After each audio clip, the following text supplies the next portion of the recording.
Hello, fellow armchair generals. This is Gamer 1745, and we're going to do something a little different here today. Probably noticed from the title and thumbnail of the image, this is not going to be your standard gameplay video. This is sort of a remake. I messed up recording an earlier one that started out to be a regular gameplay series, but it sort of became, and that's what this is going to be, what's wrong, or what I think is wrong, with Strategic Command World War II war in Europe. Some of this bridges the rest of the franchise. First off, I want to say I think this is a very good game. Okay, it's not for everybody, and whether for my regular viewers or those that just happen to find some of this stuff, what I really think is great compared to the olden days when you used to be able to just look at the box, before there really was a web on software. What's the game really going to be? You can obviously watch YouTube videos to find out if this is for you. And like I say, I think this is a very good game if it's the type of game for you. And as you notice, I like to play with counters. There is a more and there's mods to actually make a different sort, but more little tokens with soldiers on them or tanks on them or whatever if you prefer. But I'm a counter player because I go back to the olden days. Now, okay, so what's wrong with Strategic Command World War II, World at War? I'm saying all that because there are different versions of the game. The first and the biggest, in my opinion, is the map. And I understand. I don't understand all of the details of it, but I understand that it's a big project. It takes a lot of time and effort, so that means expense because you have to pay for somebody to do the work, and I totally get that. And also, if I understand correctly, there's a lot of scripts involved, and to do it differently may need reworking of the scripts. But let's take a look at this map here. Okay, we're zoomed in as far as we can now. Of course, we can go all the way out to here, and there's sort of intermediate steps. There's more my mouse wheel that may not make them do the different levels well, but okay. Some of this is in what's on the map, shall we say. Like Le Havre. Le Havre isn't much of a port at all, people. Cherbourg is a much bigger port, coming up to Antwerp here, yeah, major port. This is a major port, where this is a port. Okay, so Le Havre isn't much of a port, but it's fine that it's on the map. I'm not complaining that it's on the map. What I'm complaining is that there isn't like a Calais. I'd be surprised if there's not much of a difference. I'm thinking of Boulogne, but which is right in here. And by this time, it's a small fishing port. In that, if I'm remembering from the Napoleonic Wars, it has like a long, narrow channel out to the sea that you can't sail a ship, like an 18th century ship out of it. You have to tow it in and out with rowboats or some oared vessel, just because there's no way to tack back and forth, and it's just sort of one ship wide, and so you can't sail. You could power down it, but you couldn't sail. So these aren't major ports, and that's fine that there's, and this is cool that there's a distinction between port and major port here. You can see down here in the bottom, that's where I'm looking at, and that is good. And where this sort of stems from is I spent some hours trying out sea lion options, and I found that, at least under the current status, and I figured out, and I am not the best expert, I'm sorry, on the details of this game here. Is amphibious warfare. This, I do believe, if we research more levels here, we can see researching will increase the attack values, action points, and build limits of both types of amphibious transports. Right now, with 0 research, we have 2 units, which could be armies or whatever, 2 units that we can put in amphibious transports at any one time. So when I was putting them into an amphibious transport here, I was getting at least one of them destroyed at sea. Because one turn to put them in the port on that. The next turn is when you get to launch your attack. So I tried to come up around here.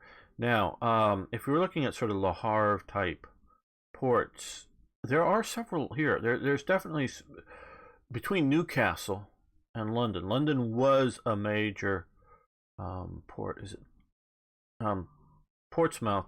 Portsmouth down here is sort of the major naval port. I think is it Duxford. God, I'm sorry, it's been a while since I've been reading. Some of my Napoleonic era was a significant in the 18th century naval port for naval construction and ship repair. But London really is up at this time, is really up the Thames River, sort of the docklands or whatever it's called, is basically now defunct as any sort of port because it's a pre-cargo container. And you come over here, and Bristol, and this is considered a major port. Bristol was dying in the 18th century, and becoming very much a secondary port in Cardiff. I don't think is too much bigger, but maybe sort of combining all of what's going on here. Liverpool was getting to be much more of a thing. But my point really is that between here and here, there's no port, so there's no ability to supply any landings coming in through here. And I thought that was a significant limitation, because I agree with the sort of blocked off sea zones that you can't readily invade through some of these places because of mine warfare and other similar sorts of things, as well as just geography. So yeah, is some of the problem I'm having with the map is what's on the map, and particularly invading Britain is where some of this was coming out. So, but what really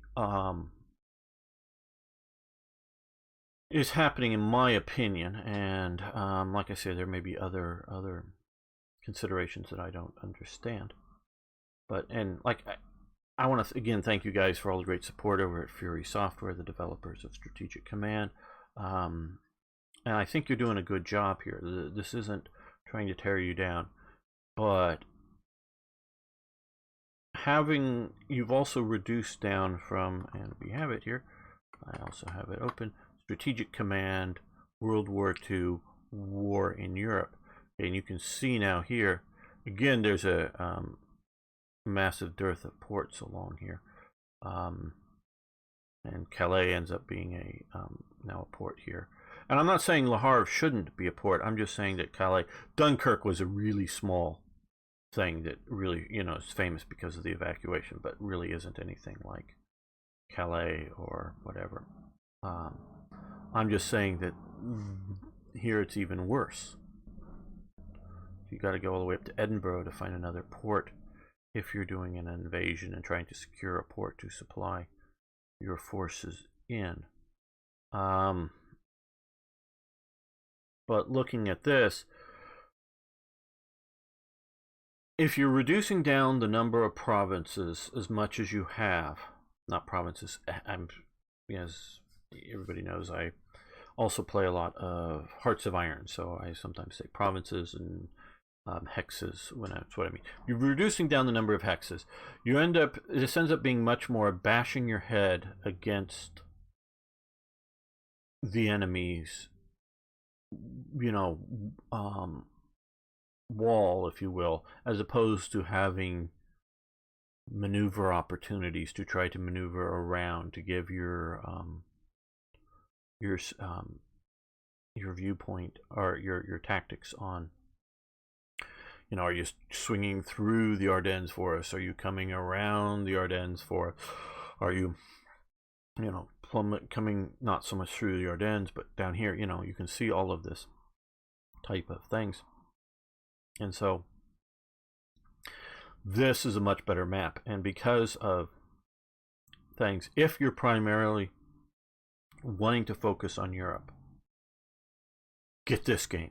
Don't go with World at War at this time. Now, I will say it's at this time because I did look at their Matrix's forums. There is at least one modder, or maybe several, that are trying to do this scale of map for the entire world. And I understand it's both, you know, the graphics team to make the, you know, the graphics look good, as well as just going in and specifying what is in each province, you know, kind of thing. So I get that there's costs involved. I truly do get that. And so maybe this is something that you guys want too, but just going to take time. So if you were to go to this map or stuff based off this map, with you know, obviously Newcastle, something of a port, I would have, they can be the most minor type port, but just some ability to get supplies into here. Because what I found here, because okay, we can, you know, there's many more provinces here, and we'll go back to this. I found, now part of this is, well, this isn't so late, but in October, but in a couple of turns that it took me to sort of get ready to do this. And this is, I was moving my forces across Europe in this manner, switching them from side to side, because trying to do this is expensive. But what I really should have been doing is this. When you move past the green into the orange, I was just forgetting, like I say, I'm not the best player at this game. When you move to here, I would then be able to attack, say, Leipzig if it was enemy occupied. But when I go here, I'm sort of force marching, if you will, and have no action points left to attack. And I also believe, again, and you can look at some of this, the readiness is down, where we can see readiness here is 87%, morale 84%. We're here, readiness is down to 56, morale is 28, because these guys have just been theoretically marched their asses off and aren't ready to fight a battle. But if you're just moving your forces from, you know, the defeat of Poland over to here, and then, you know, give a pause of a turn. So part of what is happening with Britain is that it's a bit later, and than it should have been for the defeat to get ready to go in here. But I destroyed the main BEF army and one of its corps. I think the second corps that was over here did get away, but I found way, in my opinion, even with that, way too much stuff already in Britain, including, which I think, and God, some American tanks have been showing up here and other things for still sort of 1940. I think it's a little early that some of the American that I've been noticing, some of the American reinforcements coming in, where I think it just should be more early 41 maybe. But so I think, and this is sort of what I was finding, is that Britain, in my opinion, was a little too well defended for the situation of only being able to bring in 2 units. And again, it's sort of hitting your head against the, you know, brick wall kind of thing. Now, okay, so this is sort of the map and the provinces and situations. Now, if you've watched the earlier episodes here, you see that this whole area gets completely filled out with units, and even air units have a really hard time operating within getting into range and other things. And this is where, and yes, one person said that they like the way this is that if you have stacking, you can't tell what's under it. Now, I've played Hearts of Iron 3, with stacking, theoretically unlimited stacking, so we can get huge stacks. But it's a different game, and I'm not asking for that. But I think we should have some stacking. I really do. And what I'm really trying to do, again, Fury Software, and of course I would love to hear your comments below about what I'm saying, and maybe it will help them. I'm sure they also get feedback on their forums and other things too. But if you have some level of stacking, I think it allows for not just more realistic but better gameplay. If you make big sort of doom stacks, 3 armies all marching, no, I totally agree with that. What I'm asking, I think, to move this again from a very good game to a great game, would be to allow at least, or to say basically, an air unit can stack with any ground unit, one on top of the other. Now on the front lines, this doesn't necessarily make a lot of sense and is not that important, because you don't want to have air units being taking a lot of casualties from ground attacks. So you don't want to. And you should have the negative elements of stack. If you don't want to put the air unit right on the, the west wall or the Maginot line or something like that. But when we got so many unit congestion in here, so much unit congestion that, and I'm here really was having a trouble of, how do I get my units up to here to get to a port to be able to do an assault, and all the air was just in the way, and so that I can't just get you to here because there's a fighter unit here. And yeah, okay, this is a big fighter corps, this isn't just a squadron, I get that, but you should be able to stack an air unit with a ground unit, and it can, in my opinion, easily be handled with something down here that would toggle between primarily air view or ground view if you so wish. So you can just hit the button and see where all your air units are. They'll show up on the top, or hit the other button if you, or go back to where all your ground units are, and then of course whichever, and that's just pushing one counter or other graphical thing to the top of the stack is all I'm talking about, not minimizing or removing views of things that aren't stacked on top of each other. And of course, even no matter what you have, you can just click and then click again. Now I can see how this may be a problem, but some way of going through. Again, this is maybe a big ask, but I really think, because I can double click there, I don't know. Okay, some sort of way to click through or something. I really think the idea of that stacking air units at a minimum should be done. I really do. Now, for ground units,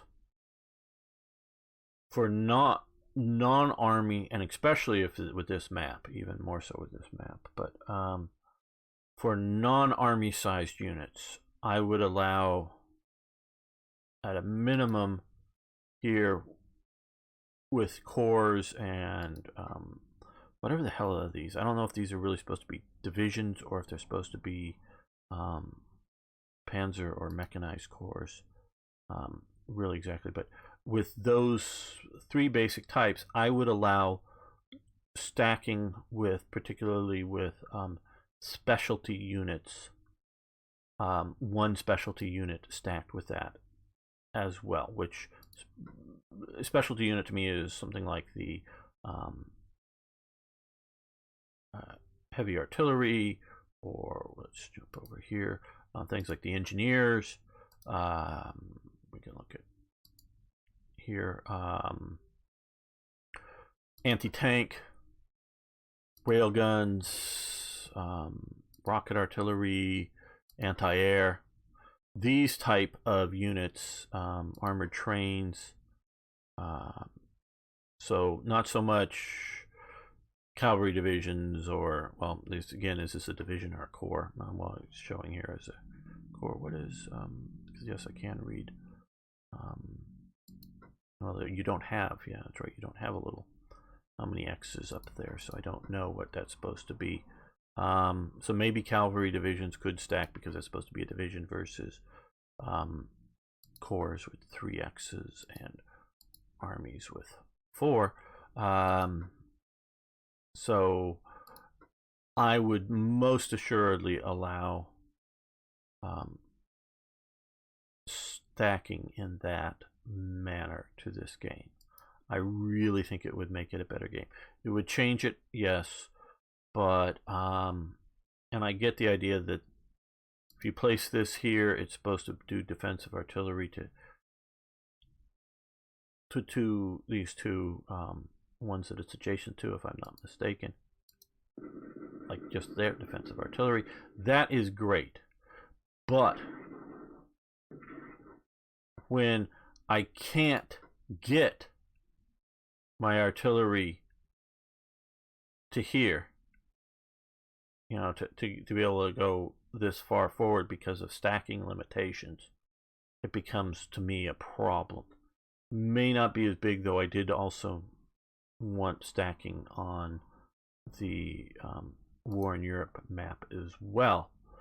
But so I think specialty units should be able to stack.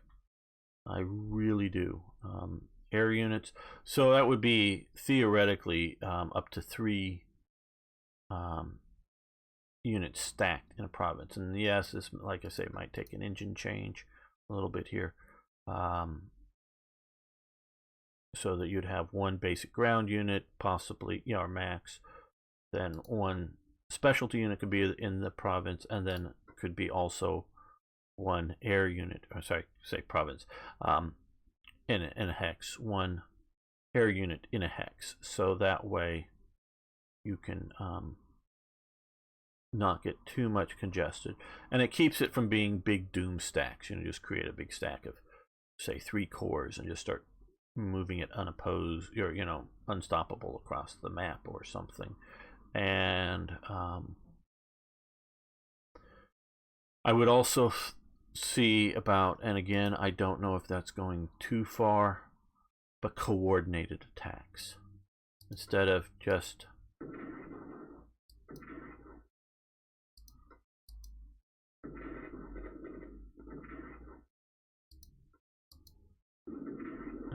doing that, being able to say select, shift, select. Well, I know that. Okay, shift, yeah, makes it switch, but select, shift, or select, tab, I don't know, whatever, to select multiple units at once and have them do a coordinated attack against a single province. I think that would be a because that's combined arms, people. I mean, that's the whole purpose of a lot of what really ushered in truly into World War II. We can see combined arms going back to the Roman era, but really with armor and air is what really, you know, fully set it off. It was in World War I, you have armor, but it's not that well combined. And air, you do have air attacks, but again, it's not well combined. But I think for ground units, so, you know, so the idea is that, you know, select these 3 units at once, and they can all attack here at once. That may be unforeseen consequences that I don't understand, and this is my sort of the sort of 3 major areas. More detailed map stacking, and sort of to a point is the idea is that if you have 2 units stacked here, you could select both of them and attack with both from the same province. But that may be a little overwhelming, maybe. But as opposed to playing, and I have been, you know, attack, and then, you know, coming here, you know, attack again. Obviously, we're Italians attacking good British troops, so that's not working so well. But grinding down and then, you know, doing that and then coming in. Like I said, this is oh, we've got, oh, well, it already maybe moved or something, but theoretically I would then be able to, you know, shift this guy in here for another attack. So units like these anti-tank and these reconnaissance units would be stackable, just one. That's what I would say that would turn this into a great game. I really, really would. These three things, and then combined it, you know, and then the third is combined attacks.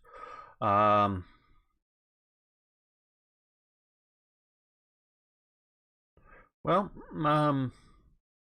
I think that is it for the what I think is wrong, and what is really from playing. We can jump over from playing this and enjoying this, and you get here with this map, yeah, and both with the map and not being able to stack, going down to so few provinces. These vessels become much less, at least to me, seeming part of a fleet. And that would be another thing, would be naval stacking. Yeah, you could get to the idea of doom fleets, you know, big super stacks of fleets. But then again, that would be, you know, the Battle of Jutland, however you want to say it off of here, you know, the you know, British fleet out of Scapa Flow, the Kaiser's High Seas fleet out here in World War One. You know, two big doomstack fleets out there that are battling with each other. But I see the idea here as much about, say with submarines, we go back to more of attacking type thing, which again, you guys have done a good job with this, because if I go to sort of that, because they're trying to be stealthy, they can't go quite as far. But if I want to go to being sort of more aggressive, not trying to hide as much, got greater range. You guys have done a very good job. I'm not trying to knock Fury software. And yeah, that would change the naval combat maybe a bit more. To some degree, I'm thinking of the,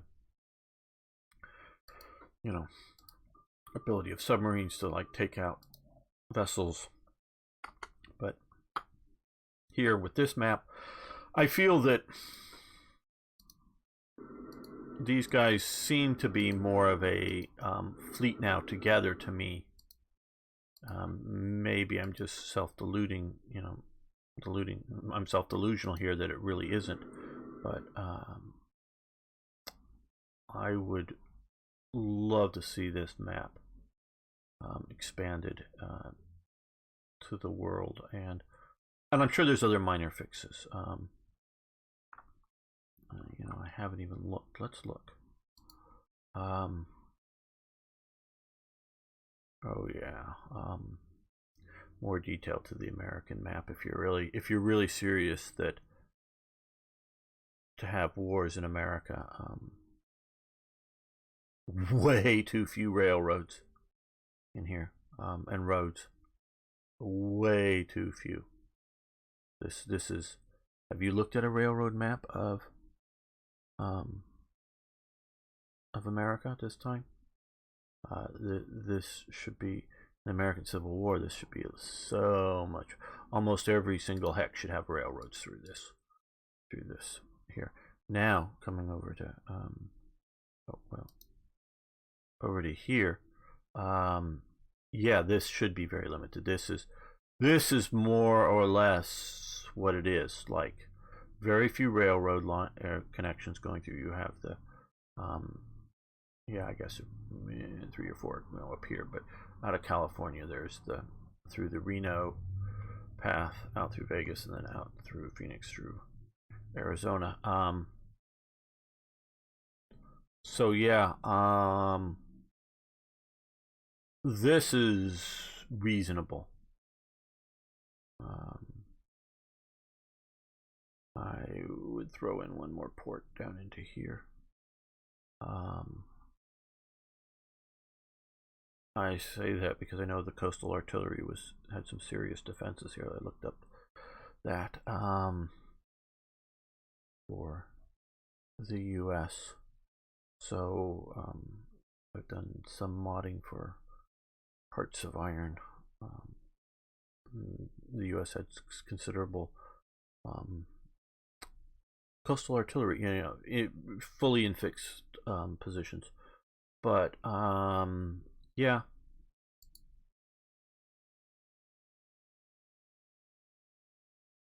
So, but this is way underdeveloped. Though this may not be a place that you really care about. This may not be. I don't know. Because you're just really looking at the war and the Eurasian, African, Australian continent, and anything else may be superfluous to it. But yeah, that could use a lot of help. So a much better map would really make the game great, because you can just flip over here and see, yeah, this is so much better. This allows for so much more movement.